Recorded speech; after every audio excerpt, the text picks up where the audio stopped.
Hello friends, नमस्कार। एक बार फिर स्वागत है आपका हमारे YouTube channel GS exam solution में। दोस्तों, आज के इस वीडियो में एसएससी जीडी कांस्टेबल के लिए भारतीय संविधान से महत्वपूर्ण प्रश्नों को लिया गया है।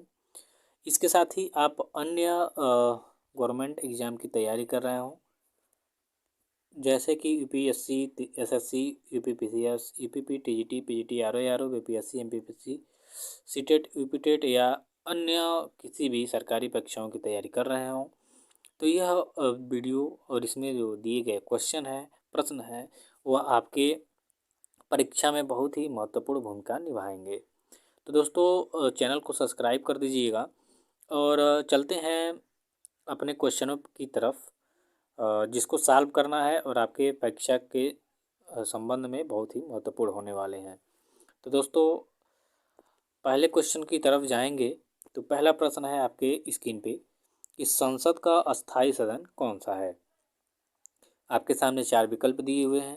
विकल्प ए है राज्यसभा, बी है लोकसभा, सी विधानसभा और डी है विधान परिषद। तो यहाँ आप ध्यान दीजिए कि विधानसभा और विधान परिषद यह राज्यों से संबंधित है, न कि केंद्र से। ठीक है, बचे आपके राज्यसभा और लोकसभा। यहाँ पूछ रहा है अस्थायी सदन। ठीक है, तो अस्थायी सदन होता है राज्यसभा। ठीक, क्यों होता है? तो सबसे पहले ये जानिए कि जो राज्यसभा होता है, इसमें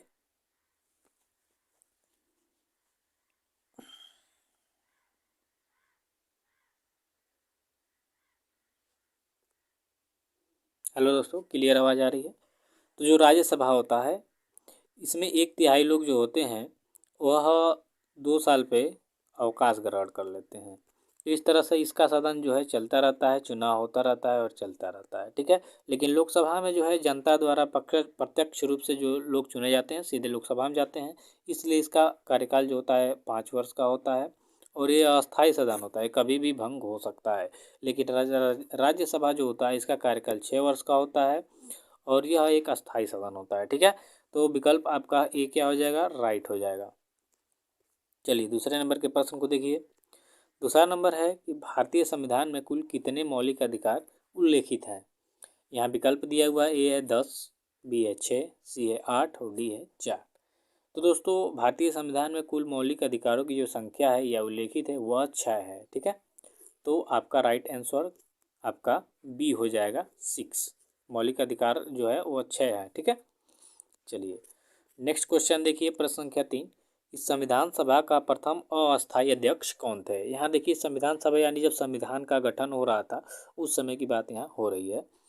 विकल्प दिया हुआ है डॉक्टर राजेंद्र प्रसाद, डॉक्टर भीमराव अम्बेडकर, सच्चिदानंद सिन्हा और सरदार वल्लभ भाई पटेल। यह सभी लोग भारतीय संविधान के अहम हिस्सा थे, जिसमें डॉक्टर राजेंद्र प्रसाद आगे चल के राष्ट्रपति चुने जाएंगे, डॉक्टर भीमराव अम्बेडकर कानूनी सलाहकार चुने जाएंगे, सच्चिदानंद सिन्हा और सरदार वल्लभ भाई पटेल गृह मंत्री चुने जाएंगे। तो इसमें पूछा है क्वेश्चन कि संविधान सभा का प्रथम अस्थायी अध्यक्ष कौन थे। तो जो सच्चिदानंद सिन्हा थे, इनको अस्थायी अध्यक्ष चुना गया था। अस्थायी सदस्य की बात करेंगे तो डॉक्टर राजेंद्र प्रसाद हो जाएंगे। ठीक है, अस्थायी की बात करेंगे तो सच्चिदानंद सिन्हा हो जाएगा। यह बहुत ही इंपॉर्टेंट क्वेश्चन है, ये कई बार आपके एग्जाम में पूछा हुआ है, तो इसको ध्यान देंगे। तो इसका विकल्प नंबर सी हो जाएगा सही। सच्चिदानंद सिन्हा भारतीय संविधान सभा के प्रथम अस्थायी अध्यक्ष थे। चलिए 4 नंबर का प्रश्न देखिए दोस्तों कि भारतीय संविधान भारत का वर्णन किस रूप में करता है। यानी भारतीय संविधान में जो भारत है इसका वर्णन किस रूप में किया गया है। विकल्प दिया हुआ है, ए है एकात्मक, बी है अर्धसंघी, सी है राज्य राज्यों का महासंघ और डी है राज्यों का संघ। तो जब आप कहीं भी पढ़ते होंगे तो राज्यों का संघ भारत को प्रदर्शित करता है, तो इस तरह से विकल्प डी होगा सही कि भारतीय संविधान में भारत का वर्णन राज्यों का संघ के रूप में किया गया है। ठीक है, राज्यों का संघ। तो इस तरह से विकल्प डी क्या हो जाएगा? आपका राइट आंसर हो जाएगा। 5 नंबर का प्रश्न है, लोकसभा में किसी विधेयक को धन विधेयक के रूप में कौन प्रमाणित करता है। विकल्प ए है राष्ट्रपति, बी है लोकसभा अध्यक्ष, सी है वित्त मंत्री और डी है प्रधानमंत्री। तो दोस्तों, लोकसभा में किसी विधेयक को धन विधेयक के रूप में प्रमाणित कौन करता है, ये आपका प्रश्न है। तो लोकसभा में जो लोकसभा का अध्यक्ष होता है यही क्या करता है कि किसी विधेयक को धन विधेयक के रूप में प्रमाणित करता है। तो विकल्प बी आपका क्या होगा, सही। 6ठे नंबर का प्रश्न है कि भारतीय संविधान में 10वीं अनुसूची किस संशोधन द्वारा जोड़ी गई। विकल्प ए है 51वें संशोधन द्वारा, 33वें, 74वें या 52वें। ठीक है, तो इसका जो राइट आंसर होगा दोस्तों वो होगा 52, यानी यह 52वां जो संशोधन था, ठीक है, उसमें 10वीं अनुसूची जोड़ी गई थी। ठीक है, तो इसका विकल्प डी होगा आपका सही। 7 नंबर का प्रश्न है कि संविधान सभा का कानूनी सलाहकार कौन थे। विकल्प ए है BN राव, डॉक्टर भीमराव अम्बेडकर, जवाहरलाल नेहरू और डॉक्टर राजेंद्र प्रसाद। तो संविधान सभा के जो आपके कानूनी सलाहकार थे वह BN राव थे। तो इस तरह से विकल्प ए हो जाएगा आपका राइट। 8 नंबर का प्रश्न है कि भारत की तीनों सेनाओं का सर्वोच्च सेनापति कौन होता है।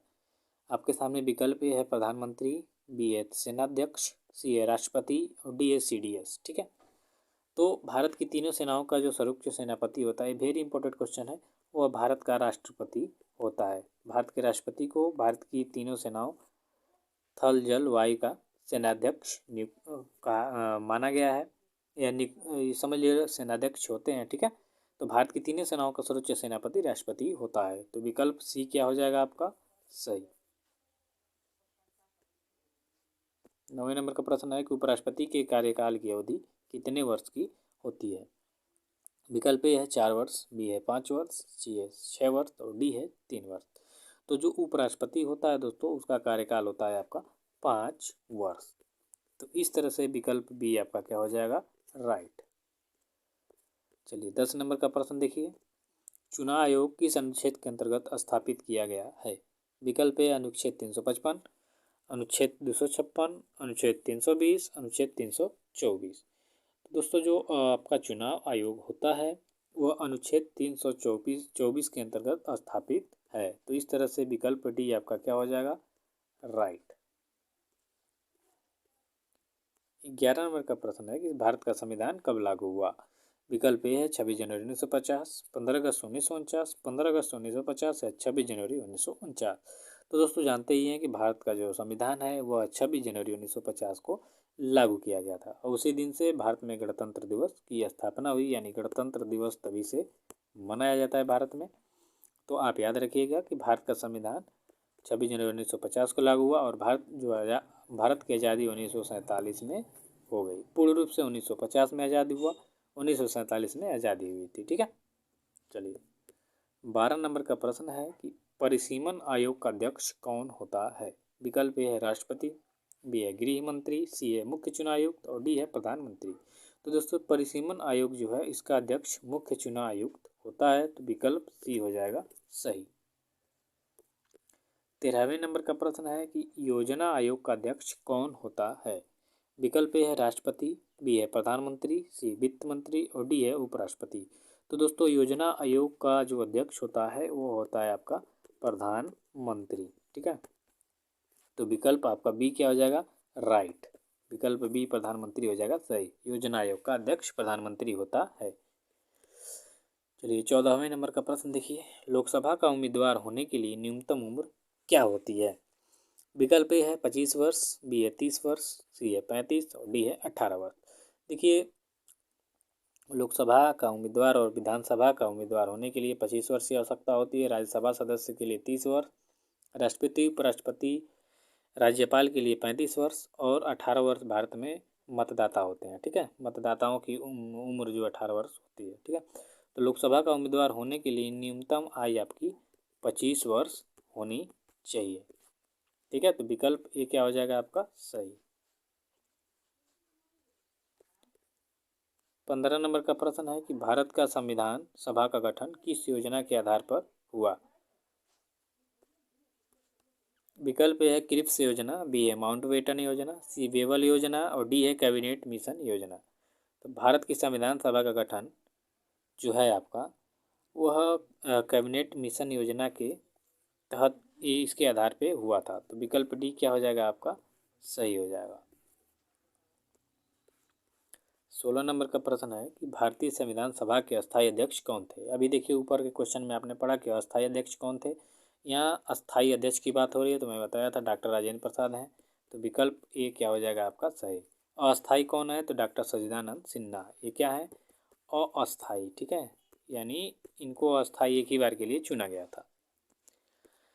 17 नंबर का प्रश्न है कि अनुच्छेद 124 का संबंध किससे है। सुप्रीम कोर्ट की सीट से, या सर्वोच्च न्यायालय की स्थापना से, जजों का वेतन से, या सर्वोच्च न्यायालय का मूल अधिकार क्षेत्र से। इसको देखिए, जो 124 का अनुच्छेद है यह सुप्रीम कोर्ट से ही संबंधित है। तो इसमें आपको देखना है कि है किससे, ठीक है। तो सर्वोच्च न्यायालय की स्थापना से अनुच्छेद 124 का संबंध है। तो विकल्प बी क्या हो जाएगा सही आपका। कोई पूछे अनुच्छेद 124 या अनुच्छेद 124 क्या है, तो हम सीधे बताएंगे सर्वोच्च न्यायालय की स्थापना से संबंधित अनुच्छेद है, ठीक है। विकल्प भी आपका क्या हो जाएगा सही। 18वें नंबर का प्रश्न है कि निम्नलिखित में से जनता द्वारा प्रत्यक्ष रूप से निर्वाचित सदन है। तो आपने जाना कि राज्यसभा नहीं है, तो लोकसभा ही होगा, ठीक है। तो विकल्प बी क्या हो जाएगा आपका सही। राज्यसभा जनता द्वारा जो चुने हुए लोग हैं डायरेक्ट यहाँ नहीं जाते हैं, ठीक है।